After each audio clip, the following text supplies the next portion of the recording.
అందరికీ నమస్కారం అండి. నా పేరు డాక్టర్ సాయి రెడ్డి. నేను యశోదాత్మ సింగరాలు కన్సల్టెంట్ పల్మాలజిస్ట్ని. అంటే ఊపిరితిత్తుల స్పెషలిస్ట్ డాక్టర్ని మాట్లాడుతున్నాను.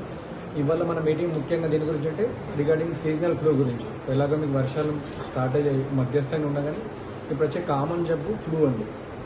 మీకు అందరికీ తెలుసు, మీకు వచ్చి తగ్గిపోయింటుంది కూడా. నార్మల్ జలుబు దగ్గర వచ్చి తగ్గిపోతుంది 90% మందికి. ఒక 10% మందికి తీవ్రంగా అయ్యే అవకాశం ఉంటుంది. ఇది ఎలా వస్తుందంటే మనకి ఎవరైనా ఇంప్లైజ్ పేషెంట్ నుంచి మనకు రావచ్చు. అంటే మీకు నాకు ఫ్లూ వస్తే నా నుంచి మీకు వచ్చే అవకాశం ఉంటుంది. దగ్గుతుమ్ముల ద్వారా రావచ్చు. వచ్చిన 2-3 డేస్లో చాలామంది తగ్గిపోతుంది. బట్ ఎవరికి ఇబ్బంది అంటే వృద్ధులు, అంటే 60 ఏళ్ళ పైబడిన వాళ్ళకి, గర్భిణీలకి, చిన్నపిల్లలకి, ఇతరత్ర జబ్బులకు మందులు పడే వాళ్ళకి, కిడ్నీ డిసీజ్ వాళ్ళకి, ఆస్తమా వాళ్ళకి ఇబ్బంది ఎక్కువ అయ్యే అవకాశం ఉంటుంది. దీనికి అలాగని 3 మించి మీకు లక్షణాలు తగ్గకపోతే మీరు డాక్టర్ని సంప్రదించాల్సి ఉంటుంది. టెస్టులు మాత్రం 2 టెస్టులే ఉంటాయి. యాంటీవైరల్ టెస్ట్ అంటారు. అది చేసేస్తే దాన్ని బట్టి మీరు యాంటీవైరల్ మందులు సరిపోతుంటాయి. అంటే వైరల్ టెస్ట్ చేస్తారు, దాన్ని బట్టి యాంటీవైరల్ మందులు 5 రోజులు ఇస్తారు, సరి తగ్గిపోతుంది.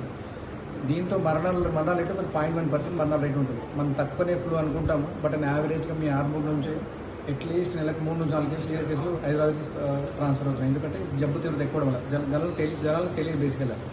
ఇప్పుడు వర్షాకాలం రాగానే మనం అధిక జనాల ప్రజలకి పెళ్ళిళ్ళు కానీ, మ్యారేజ్ కానీ, మనం ఎంతగా వెళ్ళినప్పుడు ఎవరు జాగ్రత్తలు తీసుకోవడం, అంటే పరిశుభ్రత లేకపోవడం. 2 మీకు చాలా జబ్బులు తగ్గిస్తాయి. ఒకటి మాస్క్ వేసుకోవడం, 2 చేతి శుభ్రంగా ఉంచుకోవడం. ఇవి మర్చిపోయి సగం జబ్బులు తెచ్చుకుంటున్నారు. దాంట్లో ఫ్లూ అనేది కొద్దిగా పెద్దది. ఈ ఫ్లూ నిజంగా కోవిడ్ కన్నా పెద్ద ఇబ్బంది పెడుతుంటుంది. ఎందుకంటే ఫ్లూ వచ్చిందంటే చాలా ఇబ్బంది పెట్టే అవకాశం ఉంటుంది. మందులు, జాగ్రత్తలు ఇవి కాకుండా మనకు అత్యంత ఇంపార్టెంట్ ఆయుధం ఏంటంటే వ్యాక్సిన్ అండి. ఫ్లూ వ్యాక్సిన్ ఉంటుంది. Every year June, July, August మీరు వ్యాక్సిన్ వేస్తున్నారంటే జబ్బు వచ్చే అవకాశం తగ్గిపోతుంది. అప్పుడు జలుబు దగ్గు మీకు రాదని కాదు, వచ్చినా కానీ ప్రాంతమయ్యే అవకాశం తక్కువ ఉంటుంది. సో జాగ్రత్తలు, లక్షణాలు తొందరగా తెలుసుకోవడం, తొందరగా డాక్టర్ గారు చూపించుకోవడం, చూసుకున్న తొందరగా ప్రాపర్గా మందులు వాడడం. అదర్ థింగ్, మీకు కంపల్సరీగా 2 ఏళ్ళ పైపులందరూ ప్రతిసారి సంవత్సరం కోసం వ్యాక్సిన్ వేసుకోవడం. ఇది ముఖ్యది. ఇప్పుడు మీరందరూ వేసుకోవాలి, మేమందరం వేసుకున్నాం.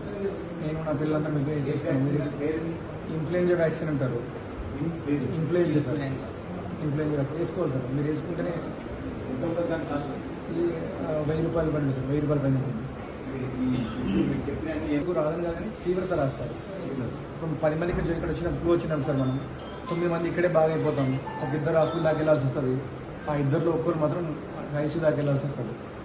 మనం కాపాడాల్సిన తీవ్రత కాపాడాలి, దానివల్ల చనిపోకుండా కాపాడాల్సింది ఇంపార్టెంట్. ఇప్పుడు మీరు హాస్పిటల్కి వచ్చి మీకు ఆర్థిక ఇబ్బంది లేదు సార్. హాస్పిటల్ డాక్టర్ గారిని చూడడము, మందులు వేసుకోవడం, మీకు తెలియకుండా 4,000 అవుతుంది. మరి వ్యాక్సిన్ 1000 రూపాయలు తగ్గిపోతుంది కదా. వ్యాక్సిన్ వేసుకుంటే మీకు జబ్బు రాదని కాదని తీవ్రత తగ్గిస్తుంది. అడ్మిట్ అయ్యే అవకాశం తక్కువ ఉంటుంది. అడ్మిట్ అయినా ప్రాంతమయ్యే అవకాశం తక్కువ ఉంటుంది. అందుకని కంపల్సరీ చేసుకుంటే బెటర్. ఎవ్రీ ఇయర్ ఈ జూన్, జూలై, ఆగస్టు వేసుకుంటే సగం తగ్గిపోతుంది. అంటే ఏ జబ్బు కన్నా మీరు నియంత్రణ మీద, అంటే నివారణ మీద దృష్టి పెట్టాలి. వచ్చాక మీరు చేసేది ఏ డాక్టర్లో మందులు రాస్తారు, వాళ్ళు వస్తారు. నియంత్రణ మీద దృష్టి పెట్టాలి. అంటే ఈ హ్యాండ్ హైజీన్ పరిశుభ్రంగా ఉంచుకోవడం కానీ, బయటకు వెళ్తే మాస్క్ వేసుకోవడం కానీ, జబ్బున పెట్టి చూడడం కానీ, దూరం డిస్టెన్స్ మెయింటైన్ చేయడం కానీ, మనం దగ్గరప్పుడు కానీ బేసిక్ తీసుకుంటూ ఉంటాం. సో నివారణ చర్యలు మోస్ట్ ఇంపార్టెంట్.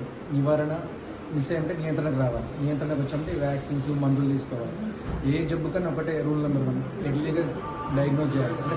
అంటే లేట్ అయితే ఏ జబ్బు అన్నా అంతే ప్రాంతంగా అవుతుంది. సో ఫ్లూతో ఇబ్బంది అంటే ఫ్లూ కోవిడ్ కన్నా డేంజర్.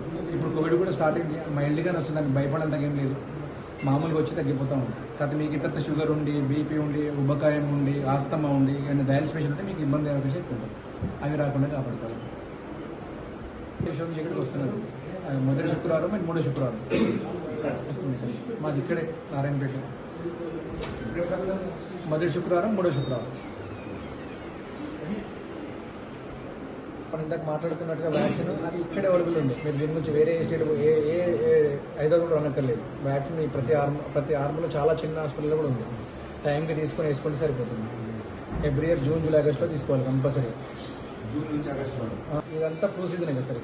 మళ్ళీ ఎండాకాలం వచ్చేదానికి హాస్పిటల్ ఎండుకుంటూ మరి 20 సంవత్సరాల నుంచి వ్యాక్సిన్ కొత్తగా లేసాయి. 20 ఇయర్స్ నుంచి ఉంది వ్యాక్సిన్. నాట్లే కోవిడ్ వ్యాక్సిన్ ఇది తీసుకున్న రోజు కొద్దిగా పెయిన్ రావచ్చు, కొద్దిగా జ్వరం, దుష్ప్రభావం అయితే ఏం లేదు.